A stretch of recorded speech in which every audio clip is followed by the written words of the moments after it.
We all know that Mike doesn't need an introduction around here, but what he's going to share with us tonight is very special to all of our hearts, because when God brought Mike into our lives, it opened the door for us to learn about Carl Lutz. We had spent a lot of time learning about Raoul Wallenberg, and one of the things we found out about Raoul Wallenberg and Carl Lutz was that under the divine hand of God on their life, God sent, when he was a young man, Raoul Wallenberg, to Israel. When he was about 24, 26 years old, his granddad, who raised him, said, "I want you to go to Israel to learn how the Jews do business." And his sister told Connie and I that when he went to Israel, to Palestine, he fell in love with the Jewish people. And then later in his life, it was 1944, when he was called upon by God to go into Budapest to save the Jewish people. And about Carl Lutz, we found out the same time that Carl Lutz went into Palestine and spent several years there among the people of God. And so the students see the hand of God on these men's lives and where God prepared them to be able to take the stand that they took to confront evil, to confront hatred of the Nazi regime. Carl Lutz walked into horror in Budapest, in Hungary, and he watched it unfold from 1942 to 1945. And it was Carl Lutz who was instrumental in saving Mike's family.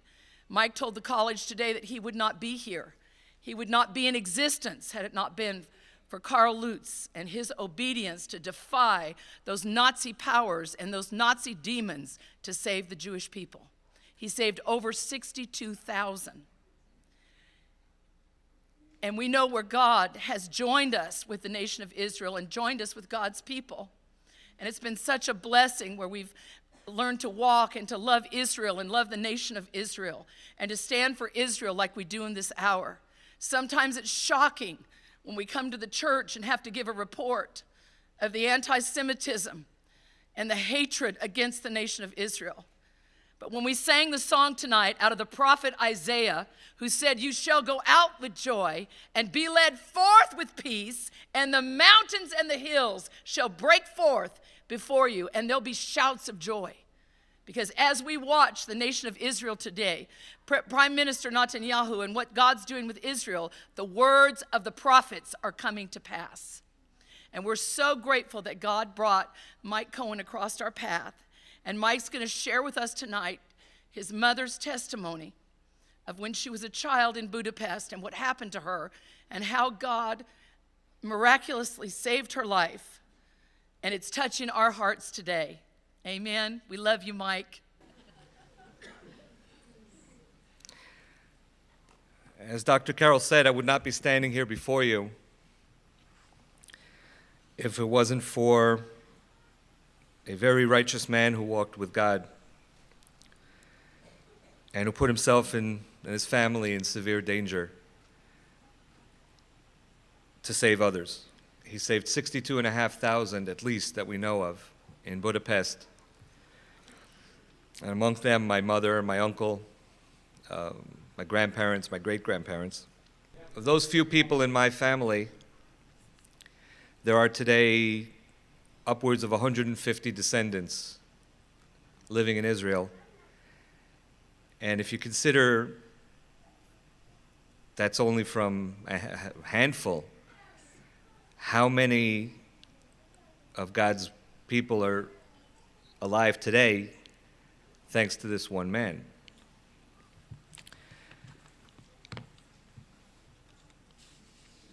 There's a wall in Jerusalem at the Yad Vashem Memorial Museum, the Holocaust Memorial Museum, that commemorates what are called the righteous amongst the nations. It's a very rigorous process to get that recognition. It's not just given out because somebody says so. There are a lot of very strict criteria. And when they started this process, and Carl Lutz and Raoul Wallenberg were amongst those that this process was created for, it was a row of trees, a mini forest. It's called the row of trees. And it's interesting to note, as I said earlier today, the difference in perspective, and we've talked many times here about perspective and perception, but when a Jew goes to Yad Vashem and looks at that wall or at that row of trees, ran out of room for the trees, so now it's the wall, and they look at the names and they say, wow, we had no idea that so many people actually cared. We had no idea that so many people actually tried. We had no idea that so many people actually put their hand out and put themselves in danger, because it was very dangerous to do that. Very dangerous to save a Jew. And when I take Christians to see that same place, they look at it and they say, that's it? That's all the people that were willing to stand up? That's all the people that were willing to make a difference? That's all the people that were willing to be with God? We look at it from completely different angles. My mom was given a doll by my granddad. Would have been weird if it was my dad.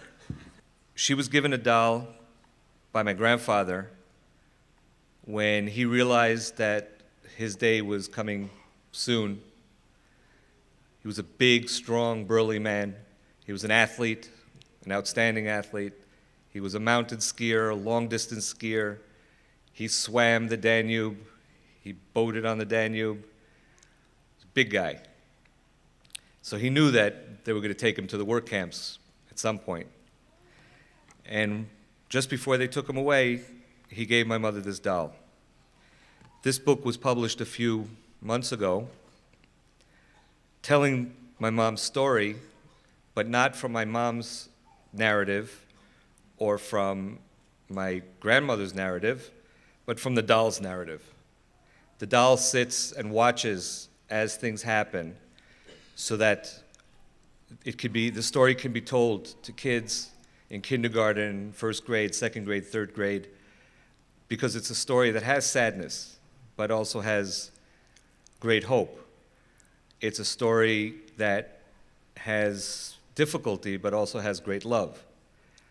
And so it's a way of introducing the topic, and this institute called Shem Olam, which is a name forever, is planning a whole series of these books, and they're going to come with teacher's guides on how to broach this topic with a young generation that's getting more and more sensitive, and it's more and more difficult to have these conversations.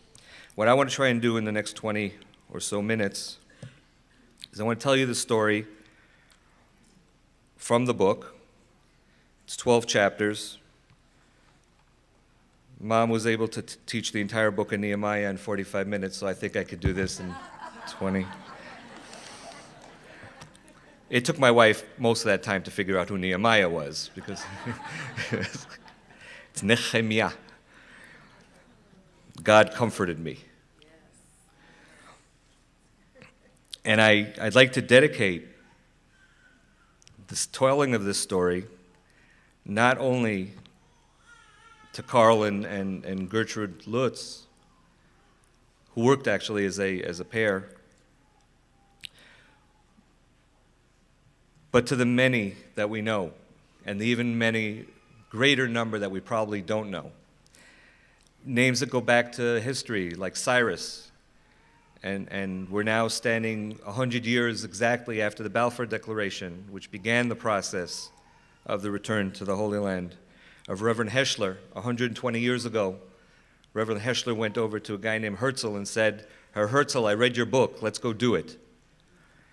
Christians of faith like George Eliot and Ord Wingate, and of course President Truman, who all stood up for something they believed in, and ultimately, in God's way, helped it become a reality that today we celebrate. Chapter 1. The good days. We'd go out for trips. I'm going to do this, obviously in the abbreviated Cliff Notes. Otherwise, it wouldn't work. In the good days, Tzippy, my mother, would put on her red shoes and hold me tight in her arms. She'd climb up on Saba Avraham, that's Grandpa Avraham, Grandpa Abraham. He was my godfather. He survived long enough to be at my circumcision. And many of you honored us by coming to my sons. So it's quite a connection. We would wait for Saba Avraham patiently to tie her shoes. My shoes were white, and they didn't need to be tied. They were always on my feet. They were actually stuck there. Even if she wanted to get them off, she couldn't do it. Remember, the doll is talking. Tzippy loved walking on the bricks in Budapest. She tried very hard not to step on the lines. Saba, Grandpa, always made sure to walk at our pace, holding Tzippy so that she can skip between the different pieces of stone, mostly so she wouldn't drop me. Saba never got angry. He always made sure that Tzippy's warm hat covered her ears as well, and Tzippy made sure that my hat covered my ears, but it usually covered my eyes. Chapter 2. In the good days, on the holidays, little Tzippy and me, her doll, would go with Saba Avraham and Saba Tzvi to the synagogue on Lombeck Street in our town, Budapest, in Hungary. Tzippy would wear a brand new dress that her grandmother sewed for her for the holiday. And I would also get a brand new dress, usually sewn by Tzippy's mother. I loved watching the two grandfathers put their prayer shawls over their heads and say a prayer. They each had very wise and very, very happy and good eyes. They would put the edge of the prayer shawl,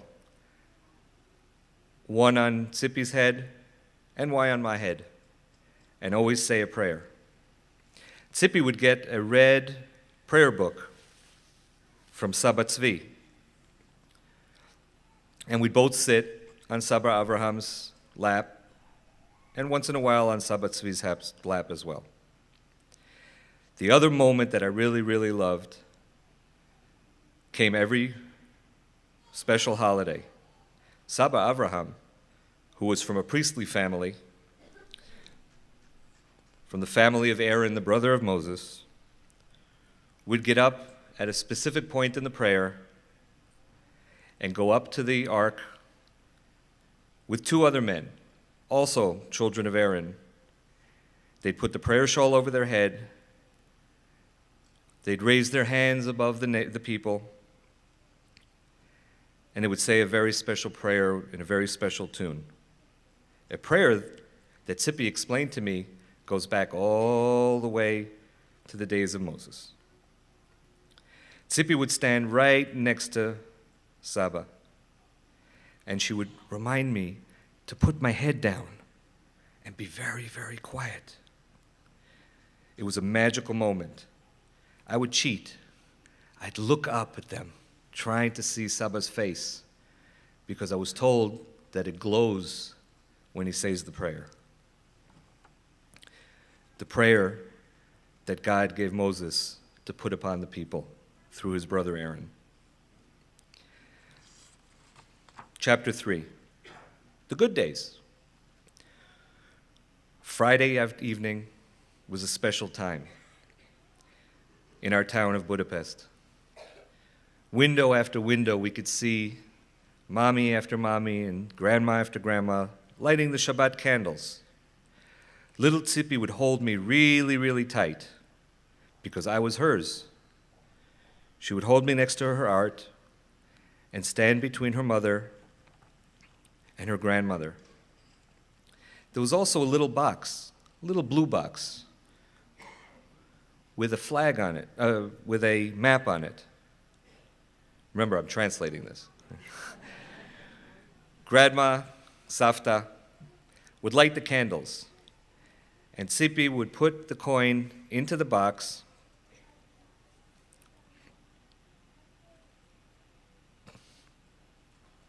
which stood next to the candles.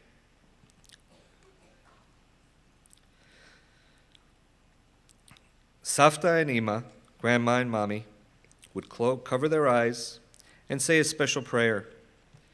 Saba Avraham and Daddy Abba, with little Moishi, the baby in his hands, would say Amen. Then Savta would add a special prayer for the entire family and end with the words, "May it be His will very, very soon that we and all of the nation of Israel will return to the land of Israel and to the built Jerusalem." Hearing these words, both Saba and Abba would say, "May it be so, Amen," and give Tzippy and Moishi and me a little peck on the cheek, usually on the head.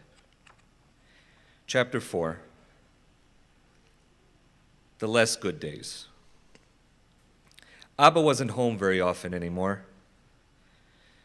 Every once in a while he'd come for a few hours. We'd go see his father, Saba Tzvi, who at this point was living alone and barely ever got out of his chair.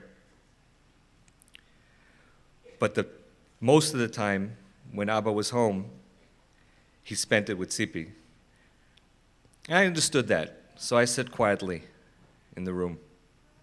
Abba would hug her and kiss her, and little Moishi. His hug was exactly the same hug that Tzippy would give me. I recognized it. And I knew where she learned it from.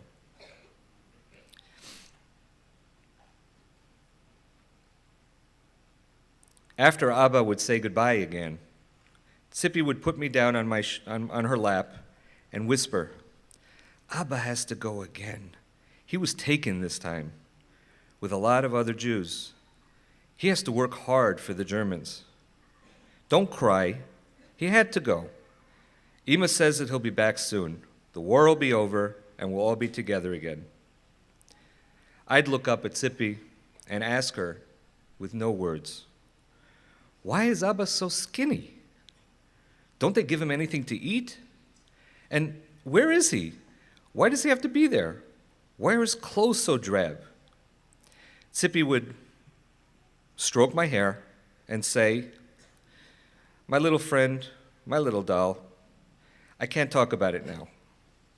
Can't you see that Ima is sad?" The bad days. The Germans take over Hungary, and Abba doesn't come to visit anymore. In the bad days, we were afraid that the German soldiers and the Hungarians would hurt us. We barely ever went out. In the bad days, they made us all live in one section of town, in one neighborhood. It was called a ghetto. Most of the Jews of Budapest had to leave their homes and move into houses that were in the ghetto. For us, it wasn't so bad, because Saba Tzvi's apartment and Saba Avraham and Savta Berta's apartments were in the ghetto, so I knew the place. Saba Avraham would go take us out on a little walk, but it wasn't a good walk anymore. The ghetto was surrounded by barbed wire, and the playground was outside the wall. And the man who sold the nuts that Saba used to take me to, wasn't around. And the weirdest thing was that I noticed that everyone, even Tzippy, had to wear a yellow star on their coat or their shirt. And inside it said, Jew. Chapter 6, the sad days. One really bad day, when Ima wasn't home, 2 soldiers came in without asking permission. They wore very dark clothes and dark boots, high up onto their knees. Mr. and Mrs. Königsberg once said to Saba and Savta, "Come with us, now." And they used a word that I never heard before, schnell. I asked Tzippy what schnell meant. She just shrugged and said, "Shh, I think it's best that we be quiet." Chapter 7, the sad days. We ate very little, but we were never hungry. Savta Berta tried to cook for us a hot meal almost every day from the little that was scraps that she was able to collect. Saba Avram would look through the window and look through the window and look through the window. We were allowed to go out of the ghetto every day for 1 hour, but Ima would go out in the morning, even though she was supposed to go out in the afternoon. She said it was because Tzippy was in kindergarten. Mommy would pick up Moishi and hold him tight in her arm and say to Savta, "I'm going out. It's morning. If I lay till the afternoon, we're not going to find anything. Maybe I could find something, some potatoes or onions to make something to eat out of." Savta would say, "Don't go. It's too dangerous. You could only go in the afternoon. You could get caught." Ima said, "It's the only way. I have to go." And anyways, Moishi has these cute blonde curls. Who'd think he's Jewish? And I noticed that she always covered the star with the baby. She also had blonde hair. Maybe they won't notice. Ima would bring a few potatoes and sometimes a little cabbage, usually some onions peels that she would find.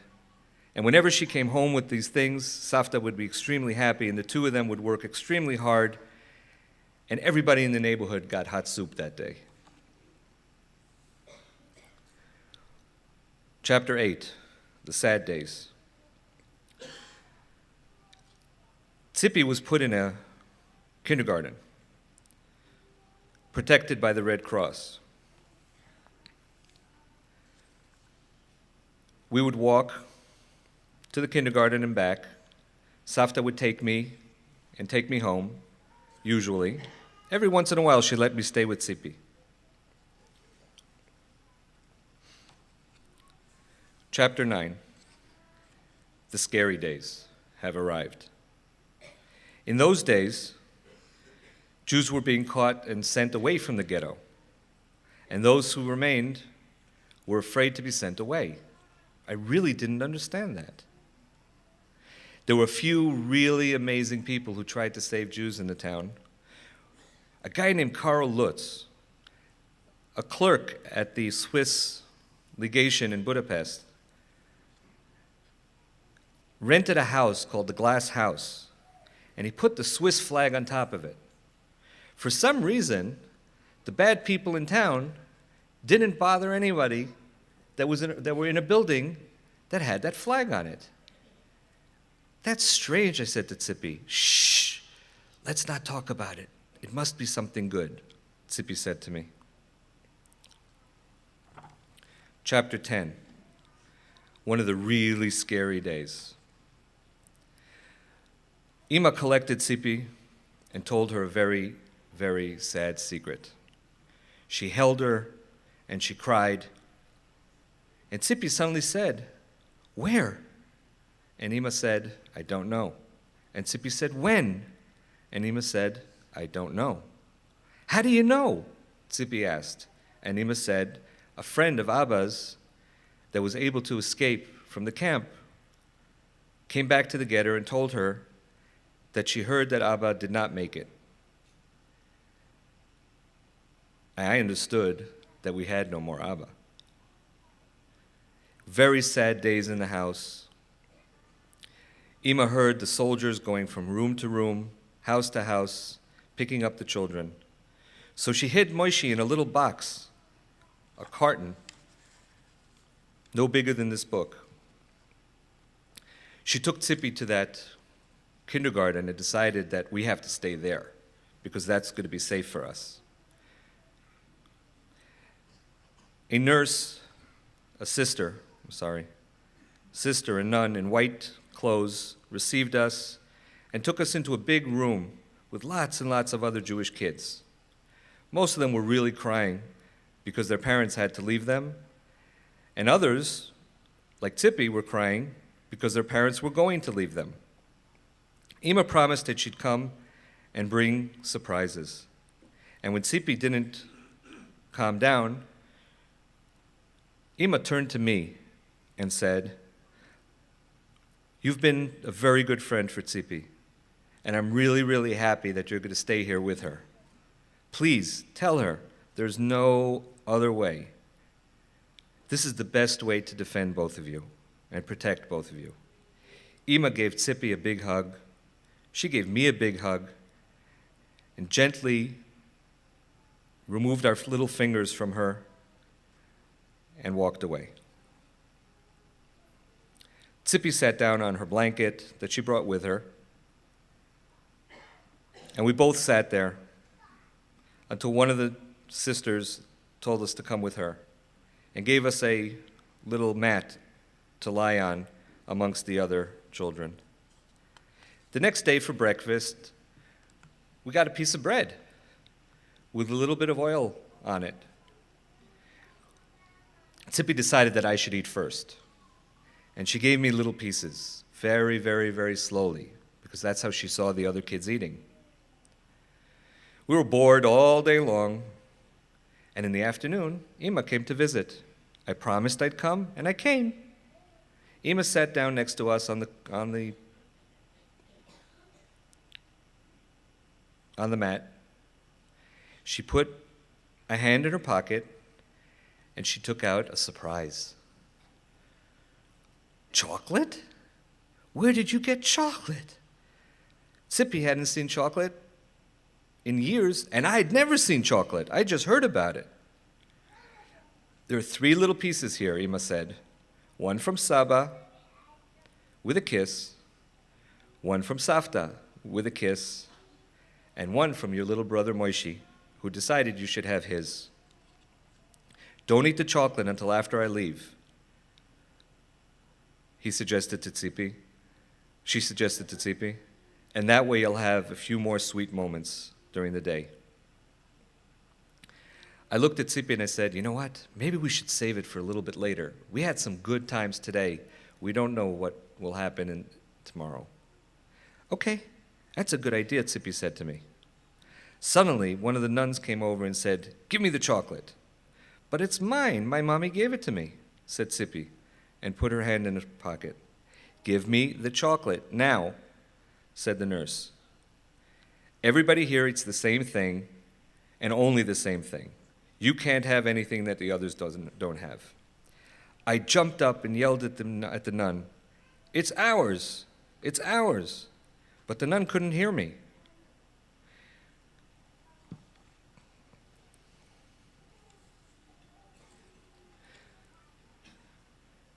Tzippy looked at me and said, "I don't know if we're going to stay here." That night, we got another piece of bread, and again, Tzippy fed me first, and she said, eat up and get your strength, because we're not staying here." We pretended to go to sleep on the mat, and as soon as we heard the nun snoring, we got up and we walked out into the dark ghetto. Tzippy carried me very, very tight because she didn't want anything to happen to me. She thought she knew the way, but there were barbed wires everywhere and brick walls. "I think," said Tzippy, "there's a market that Saba used to go to buy vegetables." And she said to me, "Do you remember the man who used to sell nuts? I think he stood over there. And if he stood over there, there was a door behind where he stood. And it's dark, so now's the time to go." They walked and they walked until they came to another market. And Tzippy said, "I'm tired. Saba used to buy things from the lady that owns this stall. She used to be nice to us. I think I'm going to go to sleep here because if she finds us, it won't bother her." In the morning, woken by a young man. "Get up!" He ordered Tzippy. Tzippy looked at him, grabbed me in the blanket, and ran. We fell asleep again, and this time, a young boy came and said, "Tzippy, get up. I'll take you home." "It's the guy who used to sell us nuts. He recognizes me. He knows where I live." I tried to tell Tzippy that, but she was not listening. She was afraid. I told her again, "Let's go with the guy. He knows where we live." "No, but that's not the way," Tzippy said to me. "If you know the way, show him," I said to Tzippy. And Tzippy said to the boy, "If you walk with us, I'll show you the way." We got home. Ima and Savta hugged Tzippy, and for the first time ever, they completely ignored me. Tzippy gave Savta 2 pieces of bread that she took from the kindergarten because she knew she would get home and they hadn't had bread in a long time. She gave me to Mommy, to Ima, and she turned to Saba Avraham and took another piece of bread out of her pocket and gave it to him.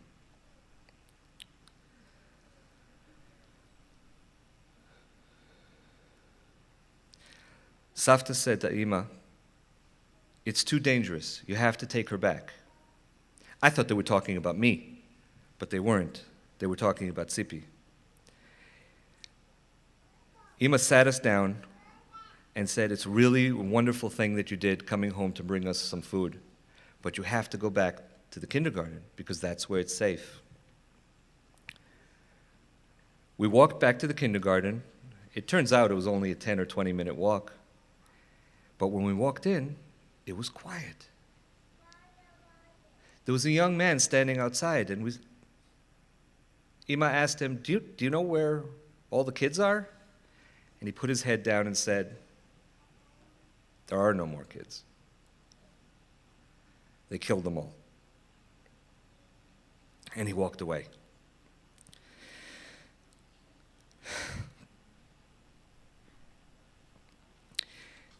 Iba's face turned white. She dropped me. She never dropped me before. She held on to a chair, trying not to fall herself. But it only took a few seconds. She stood up, found a tissue, wiped her eyes, walked over to a mirror, and pinched her cheeks to get her color back. She pinched them so hard they turned bright red. And then she faked a smile. I knew that she trusted me not to tell anybody what I saw. Not to tell Saba, not to tell Savta, and definitely not to tell Tzippy. Chapter 11. The bad times are over.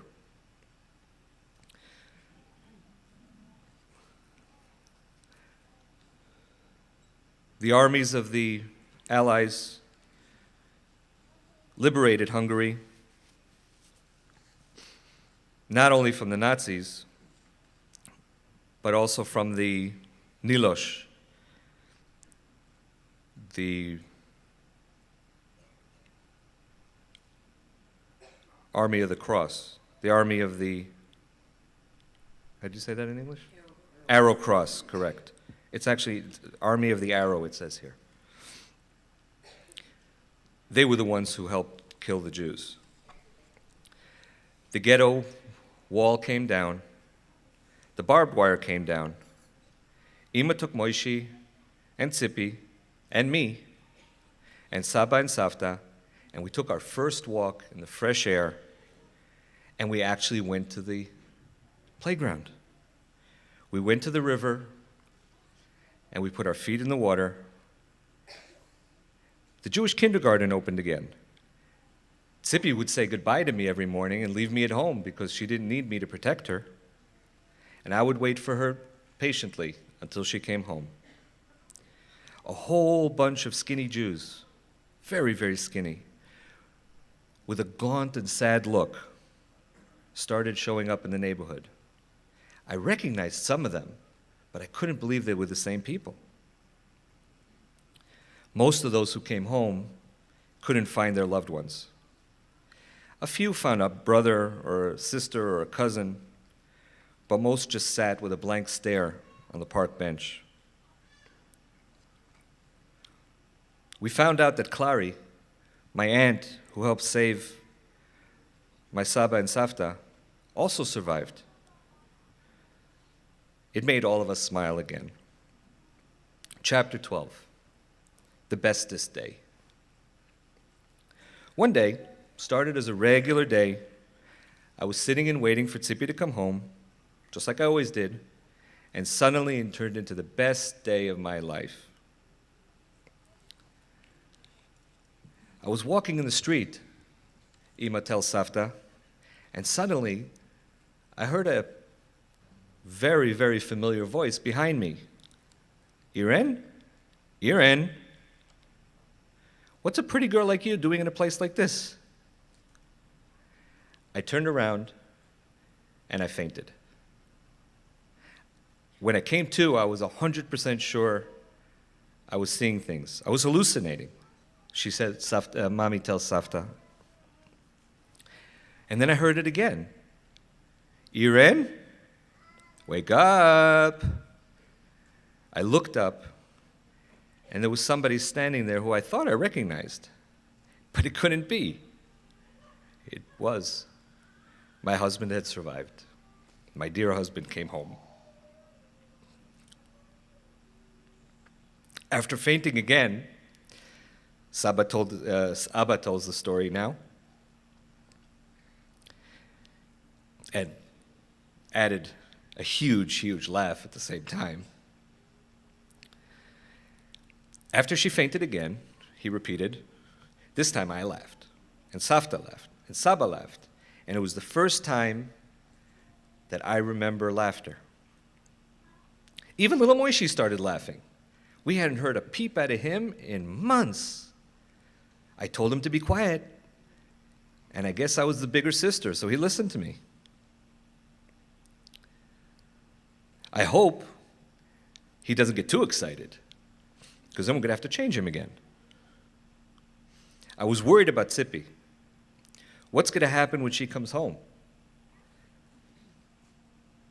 Is she going to recognize her father? On the afternoon of that great day, Tzippy stood at the door, having come home from kindergarten. Abba kneeled over, put his arms out, and with his soft eyes, waited for her to run to him, like she used to in the good days. Tzippy looked at him, and looked at him, and looked at him. She looked at his shoes, she looked at his clothes, she looked at his face, and she said, "Is that you? Is that you, Abba?" And Abba said, "Yes, it's me."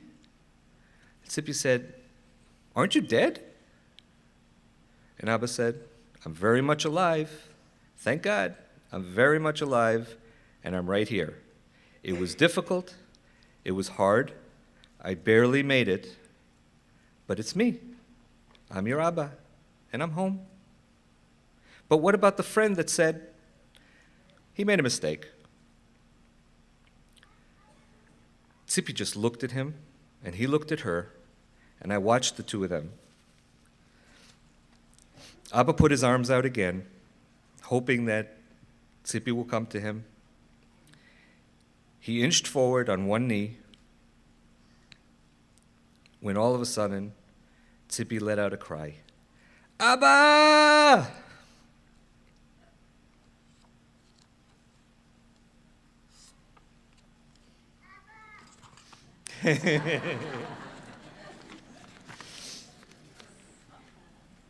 Can we show the picture of the family?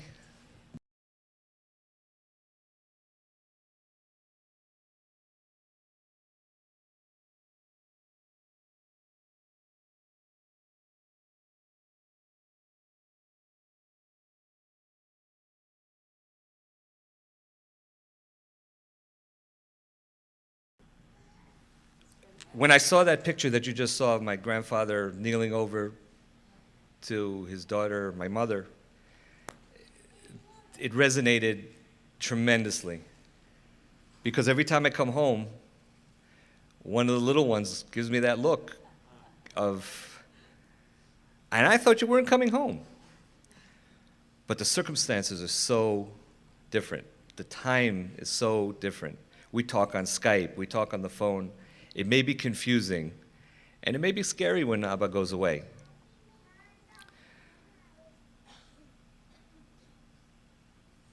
I did not know about this story.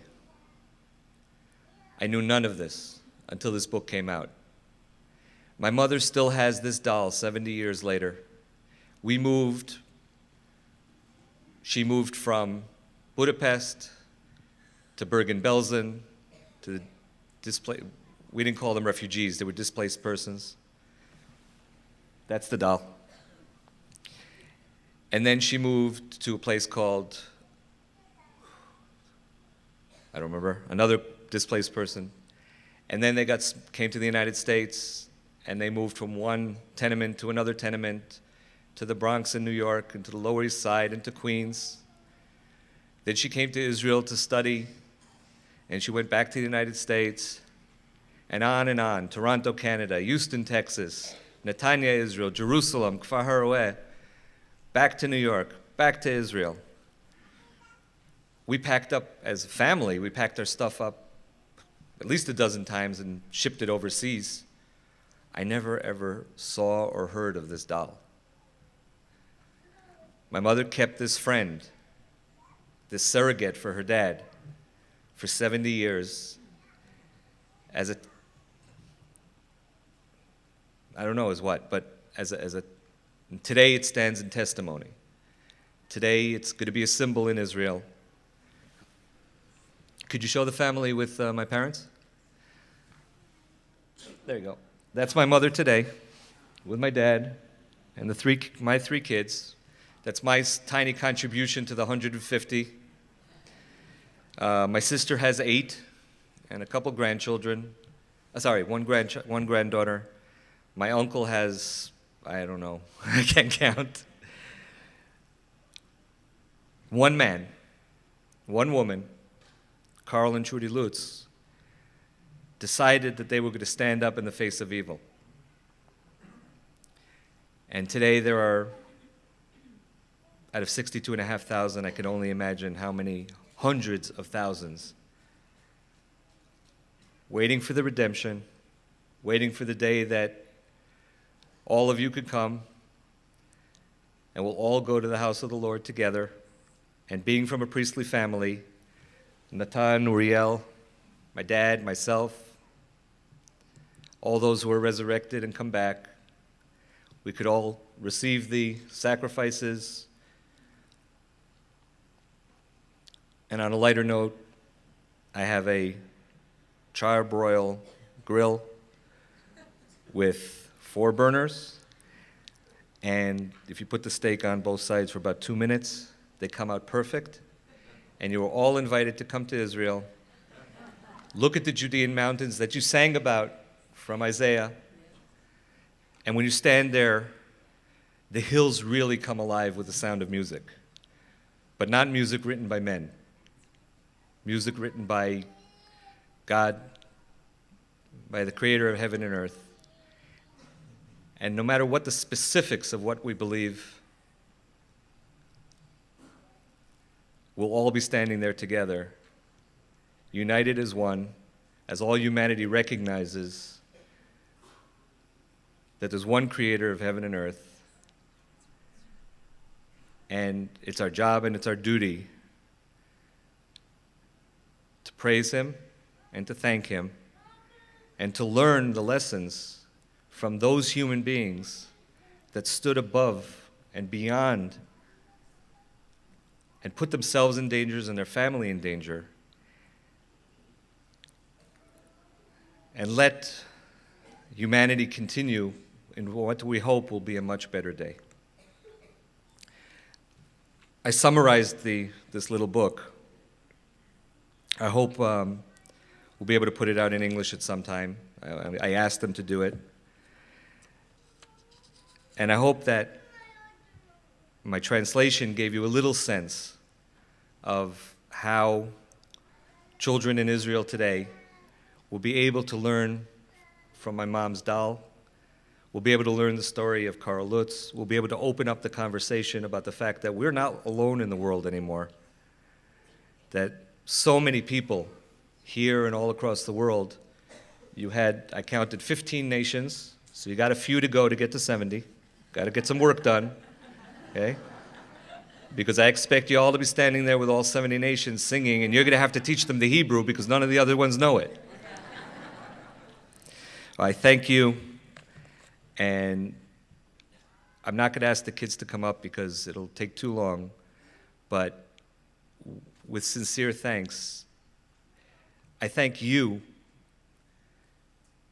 although we should be thanking Mr. Lutz and we should be thanking Mr. Wallenberg, but I thank you because in your own way today, by having me here, by counting me as an associate Jew of your congregation, by coming to our wedding and my son's circumcision, by being part of our family, we're continuing that legacy that Cyrus created and Truman created and Heschler created and Karl Lutz and Wallenberg and others together with their wives and their loved ones.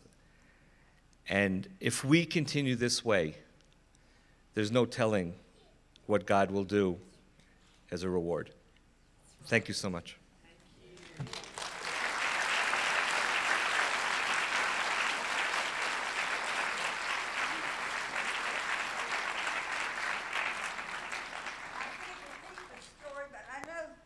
Last year when you were here that you found out about tell the story. Who was it that came up to him? I remember somebody coming up and telling you. Robert Stark. Yeah, Robert and Ada were here, Jewish friends from family from Charlotte, and came up and started telling him when he mentioned Standing right here. about his mother. Standing right here, my mother had told us the story, because the book was coming out, and I was 100% sure, as she was, that she was the only survivor of this kindergarten. It turns out that I had to come to Spindale, North Carolina, and I had to be a family member of the Word of Faith Fellowship. My wife was watching on the closed-circuit TV. You had just put up the antenna in Ghana, and the sound had already been turned off. She saw something happening, because she was watching in New York, and she saw something happening. If it was New York, so it was probably 3 years ago already. And she saw me getting emotional, and she said, "Mike doesn't get emotional. What you saw this afternoon, those of you who were there, that doesn't happen." And he told me his story, not hearing my story, not hearing my mother's testimony. He felt he needed to come and tell me. And it turned out that he filled in part of the story that's now in the book, the part with the chocolate. He explained that he was a few years older than my mom. He didn't know that. He just said that he was about five and a half, and that his brother used to come and take him out to try to find some things to do. And his brother came. His brother was a little bit older, and he came that day, and he told his brother that they hadn't eaten in 3 days. And that's what filled in the blanks in my mother's story, because she was 4. She didn't remember exactly what happened. So his brother said, "Okay, let's go out and look for some food." And he took him out, and by the time they came back, he was 100% sure, until the moment he was standing right here, opposite me, that he was the only child that survived that kindergarten. Because his brothers, there were nobody there when he came back, and they just took off, and they went and he joined the partisans, and he has this whole fantastic story of survival of his own. And a few months after that, my mother was at a conference, and they asked her to talk about her experience, and a nurse who was sitting in the front row, who she had worked with for 30 years, looked up and said, "Was this on this in this street?" And my mother said, "Yeah, how do you know?" So there are 3 children that we have found that have survived, each one because a family member came by chance or not by chance, or a temper tantrum that my mother had.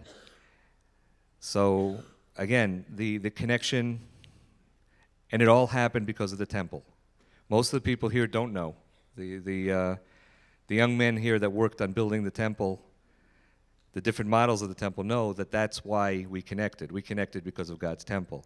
When we met in Washington, D.C., I was attracted to the models that you made, and we started talking about that, and then Pastor Stursky introduced us, and I guess the rest is history. But again, thank you.